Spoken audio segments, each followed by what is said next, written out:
we had an amazing time in Rome. And our next stop is Venice. And as you can see, we are here right now.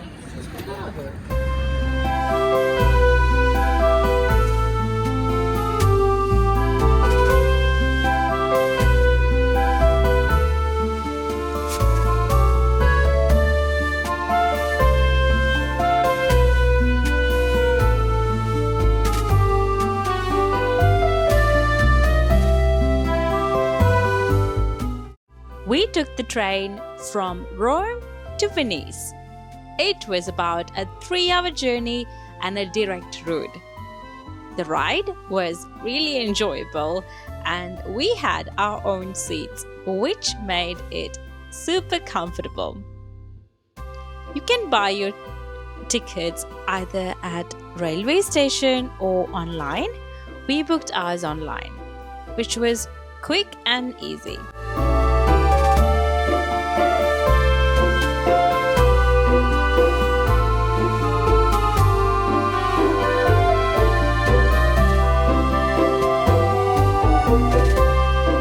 As soon as you step out of St. Lucia station, you instantly feel the Venice vibe. Since we had lots of luggages, we decided to hire a porter. It cost us around 40 euros, but here's a tip. You can bargain the price a little. We have to say, this has been the best Airbnb we have stayed so far. Everything from the vibe to the little details made our trip super special. So that's why we're adding it to the video. I had to share this gem with you guys.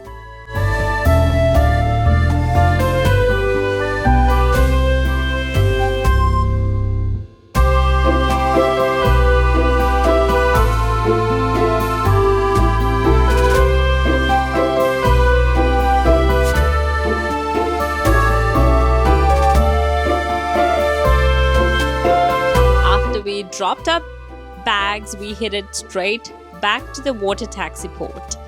Just a quick tip, you can get different passes depending on how long you're staying. We went with the day pass, which worked out perfectly for us.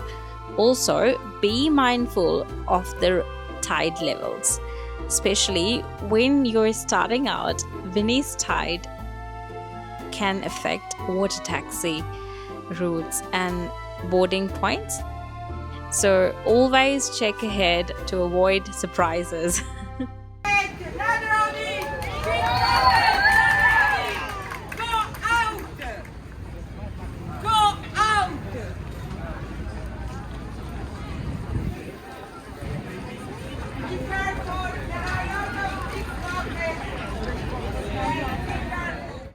That was actually a local guide chasing away pickpockets.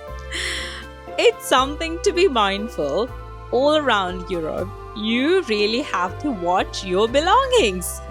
Just a little reminder to stay alert, especially in busy tourist areas. We are on our way to our next stop, Ponte di Rialto, and we're taking the water taxi. It was a bit drizzly, but honestly, not too bad. The views along the way more than made up of the weather.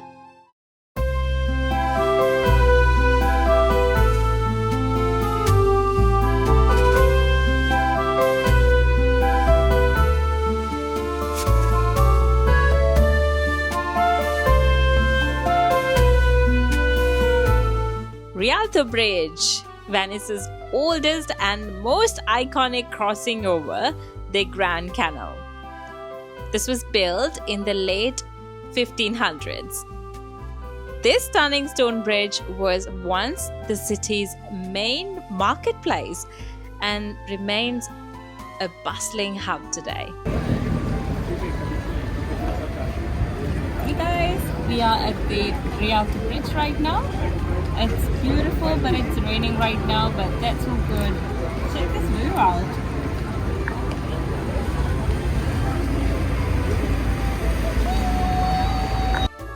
Around the city, you'll notice these raised platforms.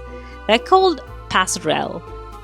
They sit up during high tide, known as aqua alta, so people can still walk through the city when the streets are flooded. It's just another unique part of everyday life in Venice.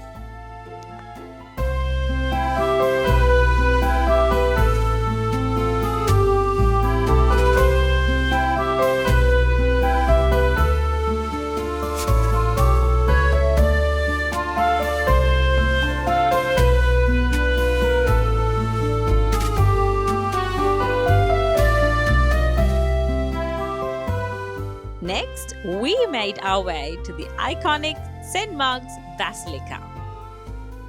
As we walked through the charming streets of Venice, we caught a glimpse of the famous gondola rides, gliding gracefully along the canals.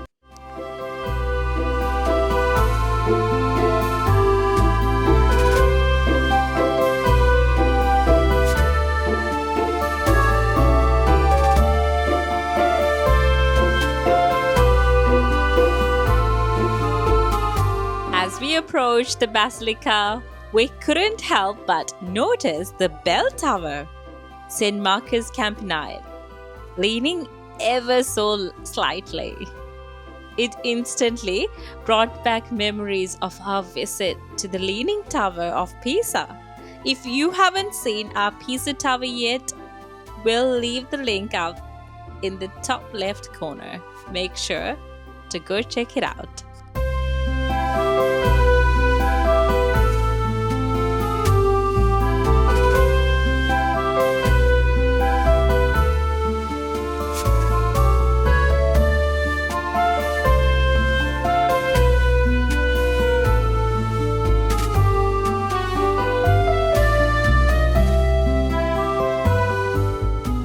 We didn't get a chance to go inside Basilica this time.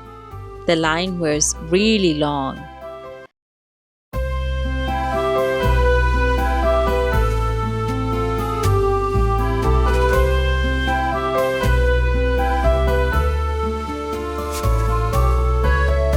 So instead, we decided to take it easy and rest by the port, just soaking in the beautiful views of the Venetian lagoon.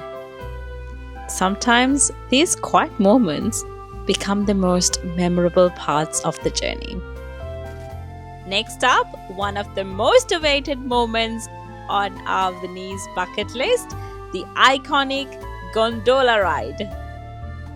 No matter where you check, the price of gondola ride is pretty much the same. 50 euros. So instead of worrying about the cost, take your time to find the spot that you like and a gondola that feels right for you. It's all about the vibe and the view.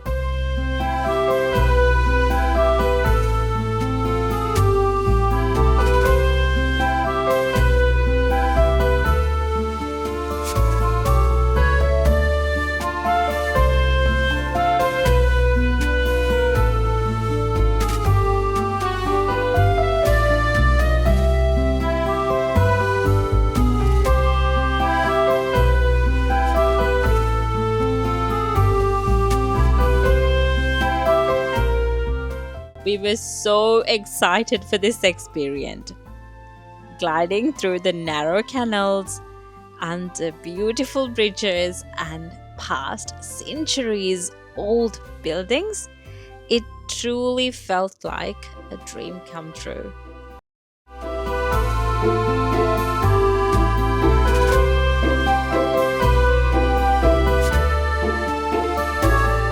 The ride was absolutely wonderful. The gondoliers were dressed in their iconic black and white striped outfits, adding that classic Venetian charm to the whole experience. The gondolas themselves are beautifully crafted, elegant, detailed, and just Picture perfect. Cruising through the Venice lagoon was truly magical.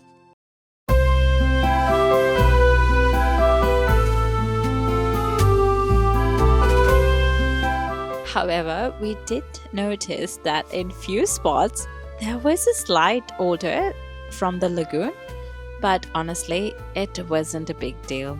Nothing to complain about at all. What made the ride even more special was that the gondoliers gave us brief explanations as we passed by historical landmarks and hidden gems along the way. All of us really enjoyed it. It was a must do in Venice.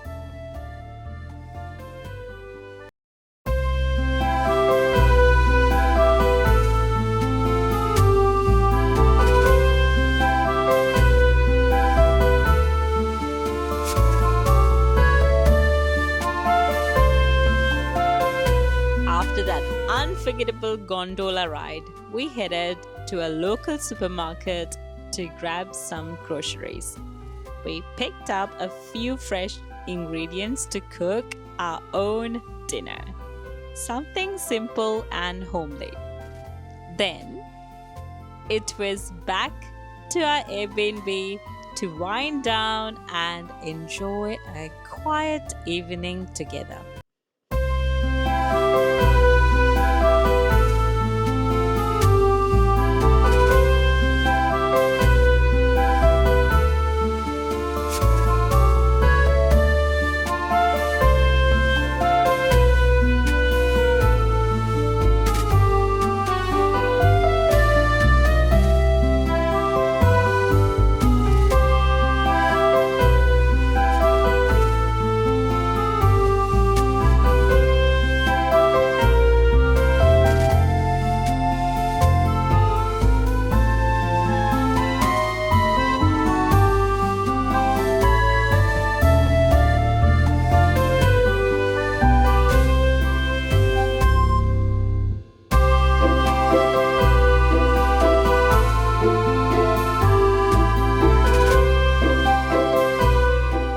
In the evening, Venice becomes surprisingly quiet. Most of the day, visitors head back to the mainland, so the city feels much more peaceful. If you have the chance to stay overnight in Venice itself, it's truly a special experience. It can be a bit pricier to compare to staying outside the city, but honestly, it's all worth it for the atmosphere, the silence, and the beauty of Venice after hours.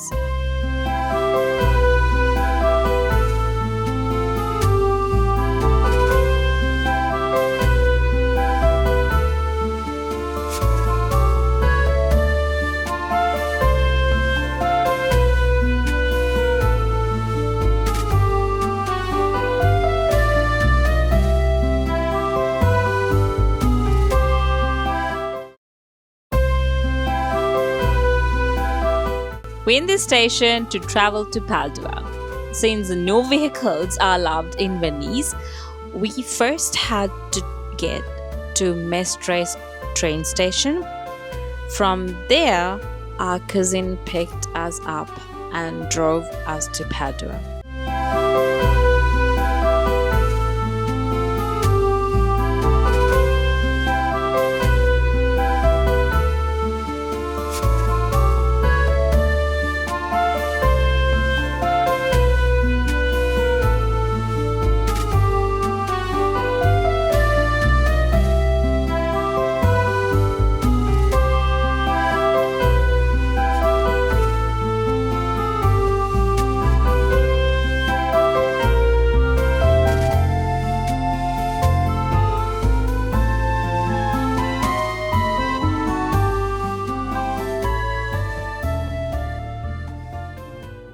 Visiting Basilica of St. Anthony was a bucket list moment for us from our childhood. Something we wanted to do since we were kids. Seeing it in person was absolutely magnificent. The architecture, the atmosphere, it was truly special.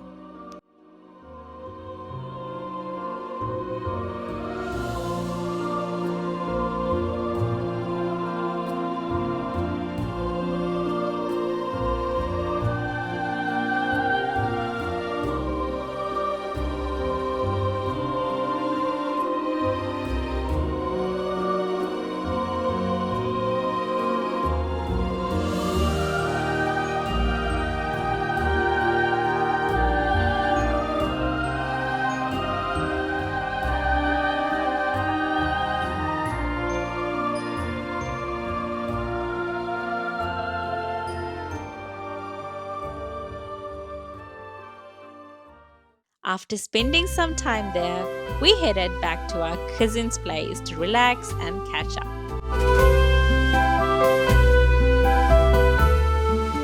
Thank you, Ranmali Punchi and Sumit Senbapi. We love you guys.